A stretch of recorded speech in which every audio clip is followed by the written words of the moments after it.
Camarades révolutionnaires, camarades panafricains, bonsoir à tous et merci pour l'équilibre, merci pour le combat. Honneur à l'ensemble de toutes nos forces combattantes, honneur à nos FDS, honneur à nos VDP, force et courage à l'ensemble de toutes les forces combattantes qui se sont engagées à travers tous les territoires de l'AIS et qui se battent pour notre intégrité, notre honneur, afin que nous puissions pérenniser notre souveraineté et aller vers une indépendance réelle. Soutien renouvelé à l'ensemble de toutes nos autorités.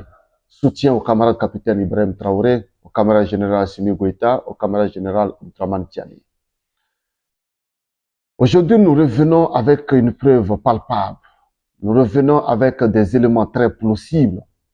Parce qu'il y a plusieurs mois où nous avons orienté de façon stratégique notre communication du côté du Togo, qui est un pays allié d'ailleurs, et qui a accepté notre main tendue depuis que l'impérialiste et l'ensemble des valeurs locaux, les esclaves du salon, ont décidé de se coaliser avec les groupes terroristes qu'ils ont d'ailleurs entretenus et qu'ils entretiennent dans l'ensemble de tous les pays de l'AIS pour nous anéantir et nous effacer définitivement du globe terrestre.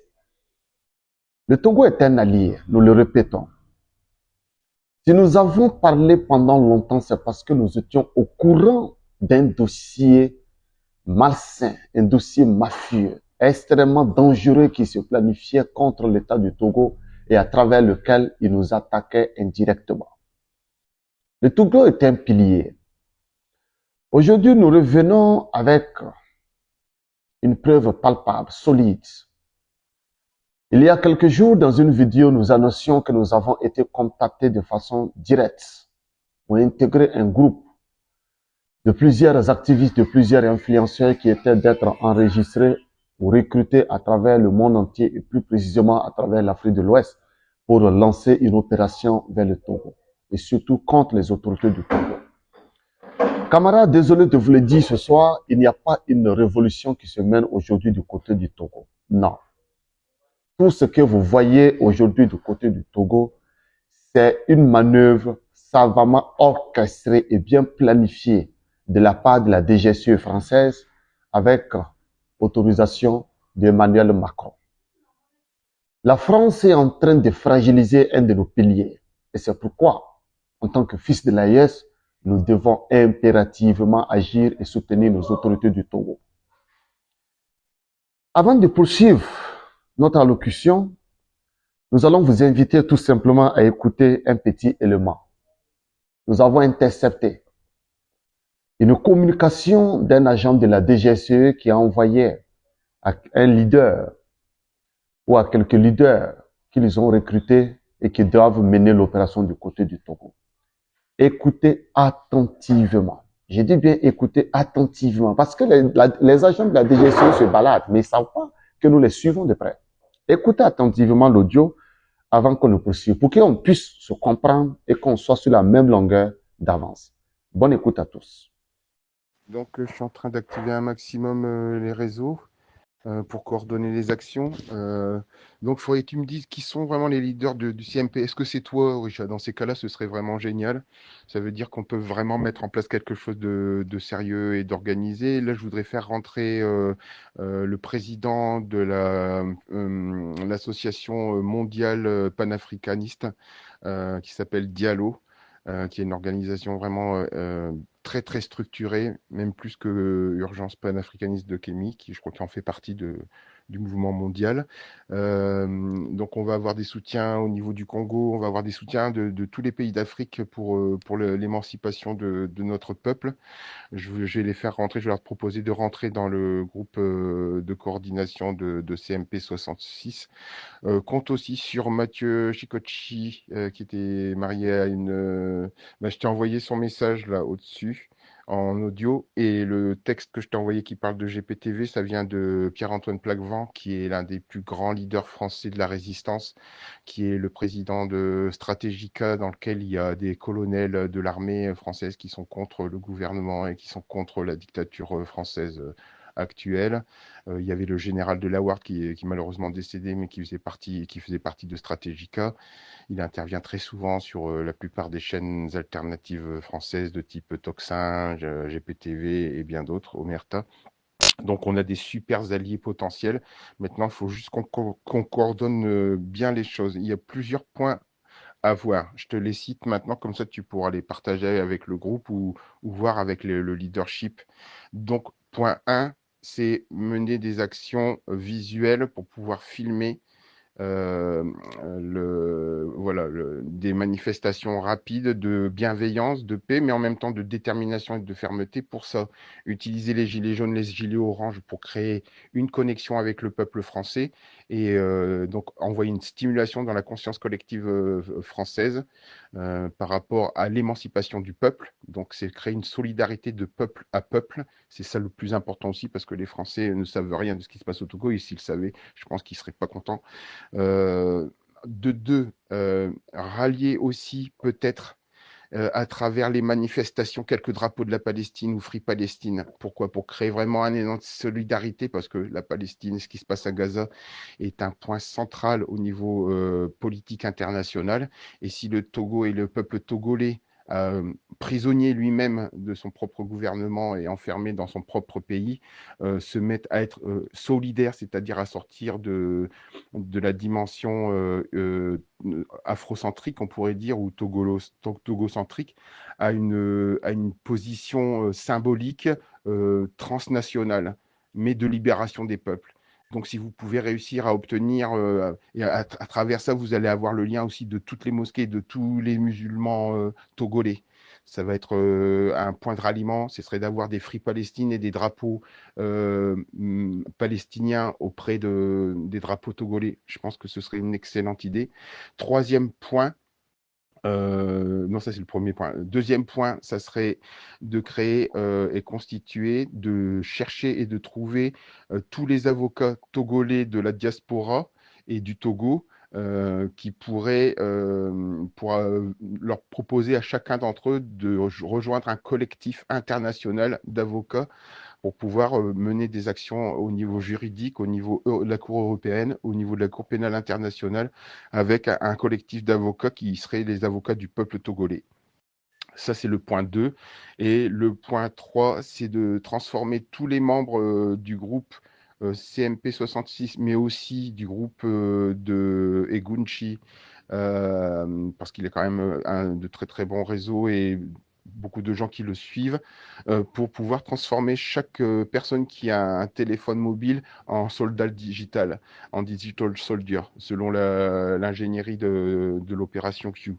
Et donc, de cibler des influenceurs, de contacter par groupe de 30 ou de 40, d'envoyer des hashtags et des impulsions, c'est-à-dire de partager le même texte, par exemple, ou que chacun improvise et se fasse propre journaliste ou propre résistant, d'envoyer des appels à l'aide et au soutien des principaux influenceurs d'origine africaine.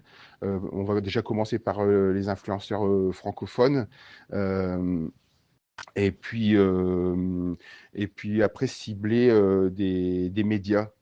S'il y a 40, 50, tu vois, hashtags ou 50 soldats digitaux qui envoient un message, par exemple, sur X, sur tel ou tel, euh, comment dire, euh,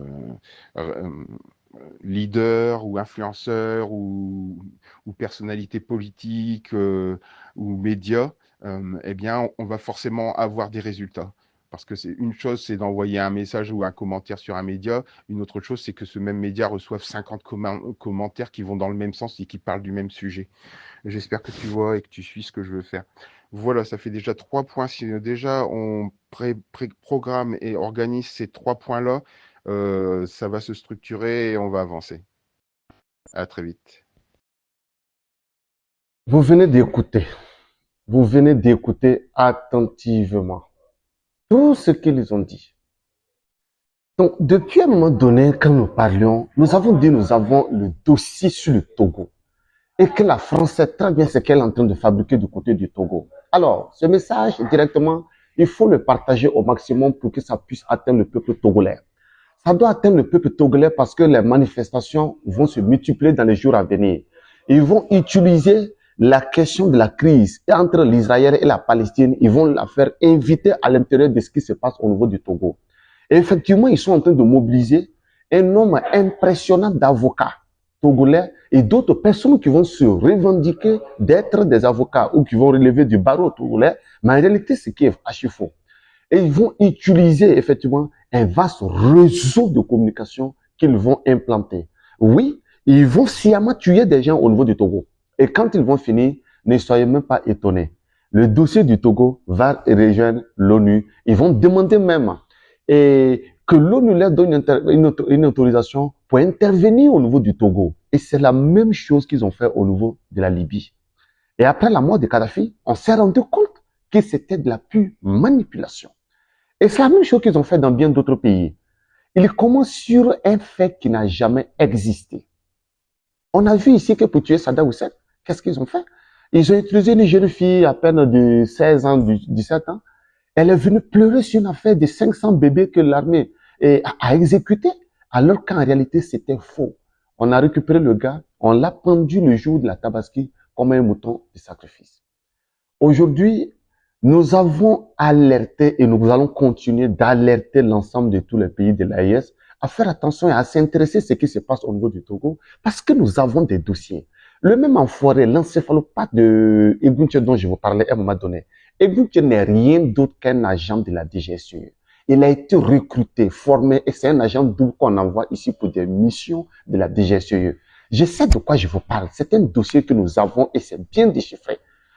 Cet audio que nous avons intercepté, bien sûr, c'est un agent de la DGSE qui l'a fait et ils sont en train de se mobiliser parce qu'ils se sont dit que s'ils n'ont pas réussi à déstabiliser l'AES à partir du Niger et que c'était à cause du Togo. Ce qui se passe au niveau du Togo, le Togo est en train de payer très cher son soutien aux États de l'AES, sa capacité à se maintenir comme un pilier pour soutenir les pays de l'AES. Et donc, nous n'allons pas du tout parler beaucoup. Nous avons joint l'une des petites preuves parce que l'ensemble des documents qui nous parviennent, mais c'est solide. Et nous allons vous envoyer quelques petits éléments régulièrement pour que vous puissiez comprendre que ce qui se passe au niveau du Togo, ça n'a rien à voir avec une affaire du Togolais. Parce que quand le terrorisme a commencé au niveau du Mali, on a dit que non, que ça c'est entre Maliens. Ça a commencé au niveau du Niger, c'est entre Nigériens. C'est arrivé au niveau du Burkina, c'est entre Burkinabés. Et c'est en train de contaminer tous les pays de l'Afrique de l'Ouest. Et ça va finir par les contaminer. Aujourd'hui là, c'est pas une affaire du Togolais. Je vous dis que c'est l'État français qui est derrière ce qui se passe au niveau du Togo et que le Togo doit servir de base arrière pour pouvoir mener à bien les opérations. Regardez aujourd'hui les pays de l'AES. Le seul pays aujourd'hui avec lequel nous pouvons faire confiance, c'est le Togo uniquement.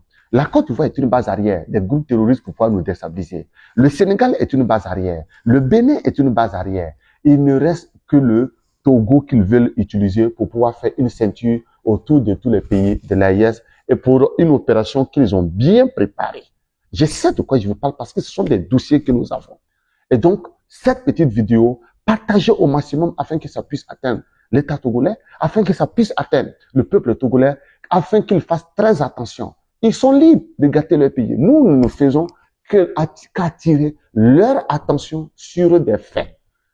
Cet élément que vous venez d'écouter, c'est juste, et ça ne vous montre pas 1% des dossiers que nous avons sur l'affaire du Togo. Si vous avez remarqué, cela fait plus d'une année que nous attirons l'attention des gens parce que quelque chose se prépare. On a dit que d'ici un an, quelque chose se prépare contre le Togo. Et voilà que ça a commencé. Camarades, on va s'arrêter là. Alors, courage à chacun de nous. Soyons vigilants, mais cherchons à maîtriser les enjeux géopolitiques. Ne nous laissons jamais berner par un encéphalopathe ou par un apatride certifié. Restons focus, restons sereins. Courage au peuple togolais qui traverse également une histoire. Courage au peuple du Burkina Faso. Courage au peuple du Mali. Courage au peuple du Niger. Et c'est ensemble nous allons pouvoir vaincre comme il se doit. Et félicitations à tous ceux qui se battent à longueur de journée afin que nous puissions maintenir le cap. La patrie ou la mort, nous vaincrons.